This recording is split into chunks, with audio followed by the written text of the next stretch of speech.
Hello everyone, welcome back to another movie review. Today we are going to be talking about Scream 6. Right before we get into this, if you guys are new here, consider hitting that subscribe button. And I'm going to say this now, if you have not watched Scream 6 yet, there will be spoilers. So if you don't want to have the movie spoiled for you, save this video and then come back later after you've watched it. So yeah, without further ado, let's get into the review. So, just kind of going into just the main movie itself, not really specifics. I loved it. I thought it was a great, first of all, I loved the setting that they went for with this movie. It felt something very different, because, you know, a lot of these movies either take place in a small town, or the only other time I can think of when it didn't take place in a small town was Scream 3. And in my opinion, that's the worst Scream movie. So I was nervous to see how this would work out. It worked fantastic though. You know, you can imagine in a movie where a Scream movie is in New York, such a close quarters, you know, city with all these twists, turns, doors, all that kind of stuff. There's so many places where Ghostface can come out of, and it just made the movie a lot more interesting as well. So one thing I do want to kind of talk about with this movie is a parallel that I kind of noticed. So as you guys know, if you've seen Scream 2, you know that it takes place in the college, and that one of the killers is actually, I believe it's Stu or Billy. Yeah, it's their mom. It's one of their moms. And I just find it funny because they kind of mention in the movie that's like, oh, it's like the second one where they were in college, and that's exactly what's going on here, except this time around it's the dad, the cop, and I just find that really funny that they went for that. Of course, you know, Scream is always about, you know, being very, what's the word, like trying to dilute expectations or trying to stay in tune with expectations. So I love that they did that. I thought it was great. I don't know if a lot of people notice that, but it's something I definitely noticed that I really did like. So kind of going away from the main plot, I do want to quick talk about the kills themselves in this movie, because there were a lot of them, and this was definitely, in my opinion, the most gruesome bloodbath of the entire Scream franchise. You know, the movie literally starts off with two guys who were Ghostface getting killed by the true Ghostface, or at least one of them, because there's three of them. And I just found that really, really funny that they did that.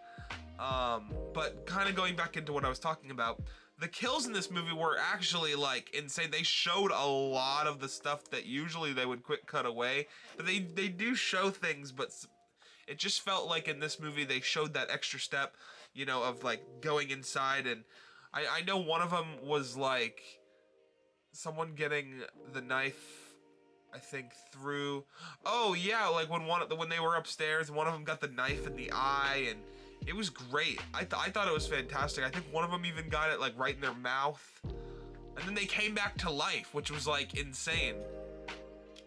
But the kills were really good, and everything building up to the kills was really good as well, which kind of leads me into my next point. Let's talk about the subway scene. Probably my favorite scene in the whole entire movie. It's the one that was advertised the most. It's the one that everyone could not wait to see, and they killed it. The suspense that I had running through my veins at that time was just crazy. I remember for the longest time in that movie, I thought, I knew that the cop was one of the killers, and I had suspicion that Ethan was one of them as well, but I thought that was gonna be it. But then I kind of kept thinking back to that thing that they said about, oh, this is a franchise now, so everything's got to be bigger and better. And I'm like, they're gonna have 3 killers. There's no way they don't have 3 killers. They kind of made that like a very like center thing about the movie, and they obviously did end up having 3 killers. But yeah, with the subway scene, they did that perfectly, you know, with the lights flickering on and off, and then, you know, all the fake outs that they have, you know, that's typical with the Scream movie, of just like one of them walking out or one of them going this way. and I just thought that was really funny and a really fun way to like subvert expectations, while also making it feel unique to New York City, because like there's not many places where you can get on the subway. I mean, there's like Chicago, there's a couple places, but it just felt like such the most New York thing, and it wouldn't have felt like a Scream movie in New York City without having some kind of subway like alley scene like that. And we already got the alley scene in the very beginning of the movie. Next, I want to talk about the killers. So obviously we have Quinn, which was the daughter of Wayne, the cop, and then Ethan. And also, like they mentioned in the movie, the whole reason that they're doing this is because this is Richie's family. Richie obviously being the killer from Scream 5. And again, this just kind of goes into that whole thing I was talking about with how like weird and like close it is to Scream 2. I thought it was hilarious that they did this. I will say, I usually with Scream movies, I am like really psyched out about the ending, and I did enjoy the ending. I thought it was really good. I just think that like Scream 5 and there like maybe one or two other Scream movies did have slightly better endings. But I still enjoyed the reveal nonetheless. I just think that because Richie's one of those characters that we didn't really know a lot of, like totally a lot. That we like really I didn't really care about his sister because she was barely in the movie. I mean, she's in the beginning and then she kind of comes back. I cared more about the cop and the son because they were kind of in throughout the whole movie. Which I get why they did the whole thing with Quinn, but it kind of still lost a little bit of like power or emotion for me. And then kind of that whole idea of three killers I kind of already talked about with the bigger and better movie rules with Mindy. So I love that they did that. So one scene I do really want to talk about, going a little bit more specifically, is the scene with Gale. Fantastic scene. I love, because she's always obviously been a huge staple in the Scream franchise, and she, finally deserved just her own, like, very, like, scene in one of these newer Scream movies with Ghostface. And she killed it. She absolutely killed it. I think that the way that, like, they had her, like, because obviously she almost dies in the movie, but I guess they can't quite kill her off yet. They had to, make sure she didn't actually die because, she is again a staple of the Scream movie, so I guess they're gonna wait for Scream 7 to kind of bring her back in. Kind of going into one of the reasons I did think she was gonna die though is because we had Dewey die in the last movie, and she was already kind of showing signs throughout the movie that she had kind of gone back to a slightly older lifestyle, like with her reporting and kind of like, I wouldn't say harassing people, but definitely on that kind of verge. So much to the fact that Tara and her sister kind of were like telling her to back off, kind of like the whole thing with Sydney in the original Scream movie. So I thought that whole parallel was just cool to see again. So moving on to our two main characters, I do want to quick talk about Tara and Sam. They had probably one of my favorite on-screen relationship, sisterhood, whatever you want to call it.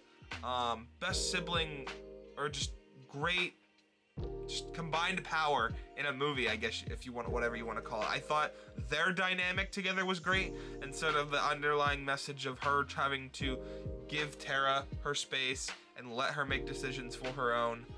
Even though how scary it is that when they almost died. The final fight, I'll call it, our final encounter with the Ghostface and the killers, where she lets her go and gives her the knife, gives her, quite literally, metaphorically speaking, giving her the weapons to fight whatever the world gives her, but letting her do it on her own, was such a cool metaphor for finally, restoring that problem that they kind of both had. And I really liked the way that they did that in the movie. Of course, I cannot forget to talk about Kirby in this movie. I thought that her joining the FBI was hilarious, especially just because of her character in Scream 4. I loved that they did that. It was such a like, whoa, Kirby's in the FBI.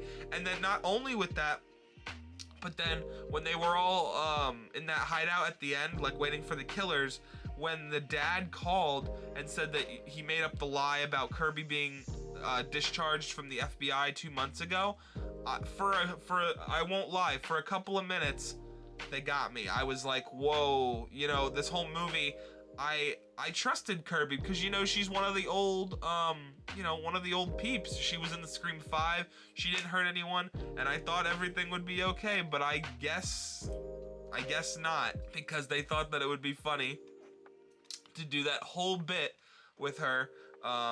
I'm obviously glad that she's not a killer, and I hope she doesn't become a killer, because obviously she is alive in this movie now, or for Scream 7 if they do want to use her. But I will say, kind of going into a little side point, I was surprised that Sydney did not make an appearance, just because she usually does, even if it's like a small cameo. But they did mention her. They did talk about her, how she was in hiding with her family because she didn't want them to get hurt or anything like that. So hopefully we get to see her eventually in one of the Scream movies. I think that would be really cool, but if we don't, it's not a huge deal. What I do want to talk about is Mindy, because I really enjoyed Mindy's character, actually a lot more. I did like her in Scream 5, but I feel like she was much more prominent and just very upfront in this movie. I feel like she was one of our main characters in this movie, and not just like a side character.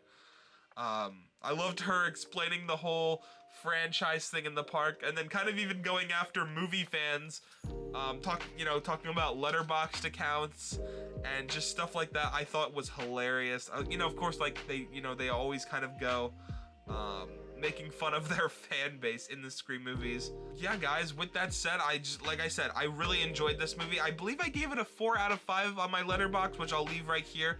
And probably this week sometime I'm going to be doing a whole Scream ranking for the whole franchise, so stay tuned for that. And let me know what you guys thought about Scream 6 down in the comments below. Did you love it? Did you hate it? Are you kind of mixed on it? What did you like about it? Feel free to talk spoilers in the comments, because I already put a spoiler warning on this video. And so with that said, guys, I will see you all in the next video. Peace, everybody.